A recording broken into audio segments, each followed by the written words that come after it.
Halo Sobat Catur semua, selamat bertemu kembali. Dalam video kali ini saya akan menampilkan sebuah partai catur yang menakjubkan yang ditampilkan oleh si tukang sihir dari Riga. Siapa lagi kalau bukan Mikhail Tal melawan Alexander Koblen yang terjadi di tahun 1961. Partainya benar-benar penuh dengan langkah ajaib dan mengundang decak kagum. Oke, langsung saja kita lihat partainya. Mikhail Tal yang bermain sebagai putih memulai dengan E4. Alexander Koblen yang dulunya adalah pelatih Tal bermain sebagai hitam membalas dengan C5, pertahanan Sisilia. Kuda F3, D6, D4, kemudian pion mengambil dan diambil kembali dengan kuda. Hitam memainkan kuda ke F6, dibalas kuda C3 dan A6. Sampai di sini masih sesuai dengan standar umum di buku. Setelah itu Tal memainkan gajah G5, Koblen E6 menghindari double pion. Lalu Tal memainkan langkah agresif F4, dibalas gajah E7 menutup pin terhadap menterinya. Tal memainkan menteri F3 dan menteri hitam ke C7. Kemudian Tal melakukan rokade panjang dan Koblen mengembangkan kudanya.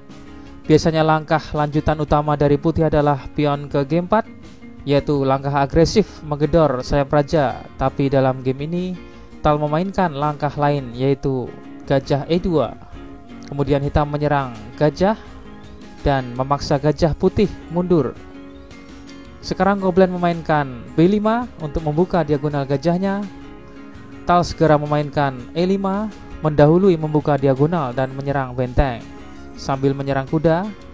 Dan ternyata Koblen sudah siap dengan jawaban, yaitu gajah ke B7 menyerang menteri. Disinilah permainan telah mencapai titik kritisnya dan disinilah pertempuran dimulai. Dalam posisi ini setiap pemain normal akan menyelamatkan menterinya, tapi Tal ternyata punya ide lain. Alih-alih memindahkan menterinya, Tal malah memukul kuda. Dan ini adalah pengorbanan pertama dari Tal. Ya, Tal mengorbankan menterinya.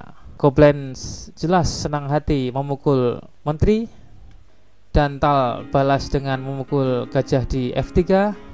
Sekarang benteng dan gajah hitam sama-sama terancam, sehingga hitam memainkan D5 menyelamatkan bentengnya.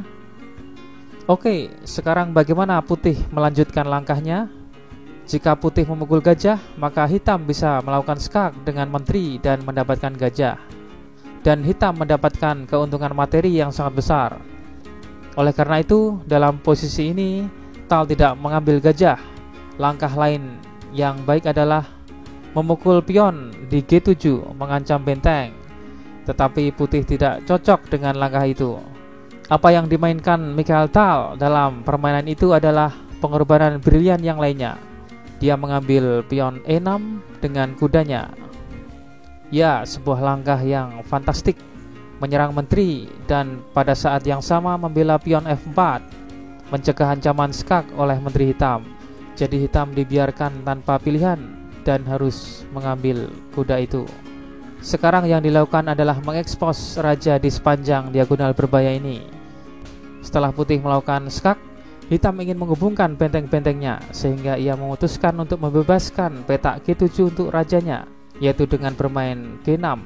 Lolos dari sini, sekali lagi gajah melakukan skak dan raja ke F8.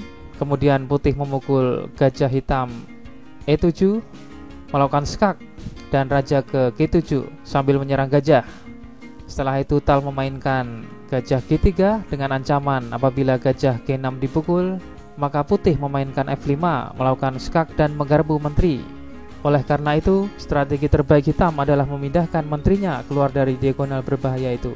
Tapi dalam partai ini hitam memainkan kuda ke F6, menteri menyerang pion E7, kemudian putih mengikut sertakan bentengnya ke dalam permainan, menyerang pion E6. Hitam bermain G4 menyerang kuda.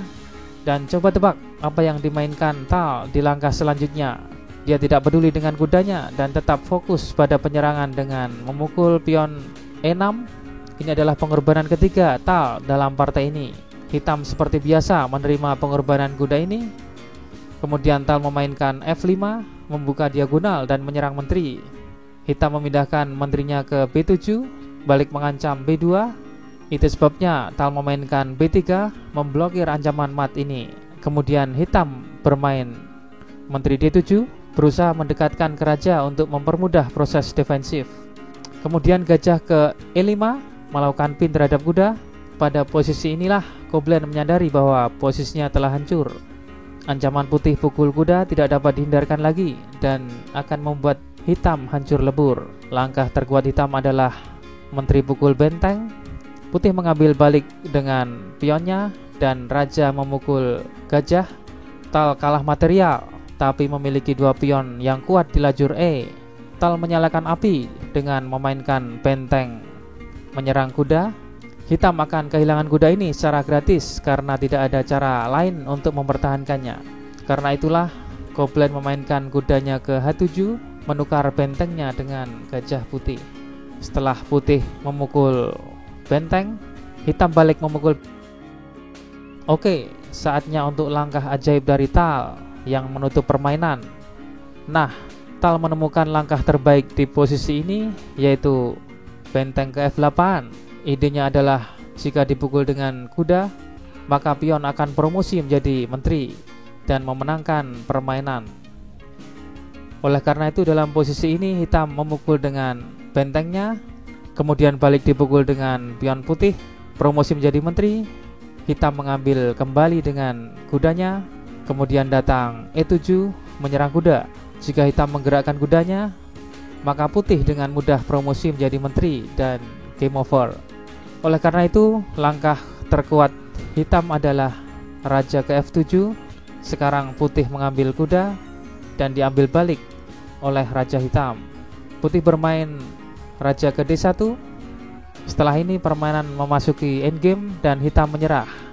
Putih akan dengan mudah mengambil pion C3, menang pion dan setelahnya memenangkan permainan. Oke sobat catur semua, demikianlah partai yang menarik dari Mikhail Tal melawan Alexander Koblen di tahun 1961 ini. Semoga keindahan partai ini dapat menginspirasi sobat catur semua dalam bermain catur. Sekian dan terima kasih. Sampai jumpa di video selanjutnya.